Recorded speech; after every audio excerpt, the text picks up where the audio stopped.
நம்ம கூடாஞ்சேரியில petrol பங்க்ல work பண்ற ஒரு லேடியோடைய பையன் காலேஜ் போறான். ரொம்ப கஷ்டம்தான். அவங்களே மஞ்சள் கயிறு தான் போட்டிருப்பாங்க. அவன் பையன் ஆசைப்பட்டான்னு சொல்லிட்டு 2.5 லட்சம் ரூபாய் கொடுத்து கேடிஎம் பைக் வாங்கி கொடுத்துருக்காங்க. காலேஜ் ஃபர்ஸ்ட் இயர் போறான்னு. கரெக்டா 6 மாசம் தான். நைட் வடபழனி ஜங்ஷன்ல ஆக்சிடென்ட் ஆகி ஸ்பாட் அவுட். ஹெல்மெட் போடணும், சீட் பெல்ட் போடணும், சிக்னல்ஸ் என்னன்றதுக்கு பார்க்கணும். 3 சிக்னல் இருக்குமா, எல்லோ, கிரீனு, ரெட். இப்போ எல்லோ போட்டோன்னே என்ன பண்ணுவீங்க? நீ என்ன பண்ண? எல்லோ போட்டோன்னே எல்லாமே ஸ்பீடா தான் போகும், இன்க்ளூடிங் மீ.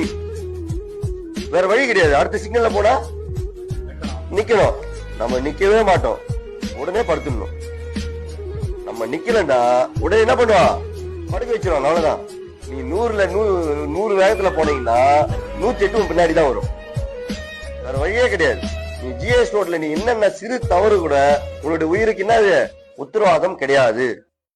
தலைக்கவசம் அணிவோம், விலை மதிப்பற்ற உயிர்களை காப்போம்.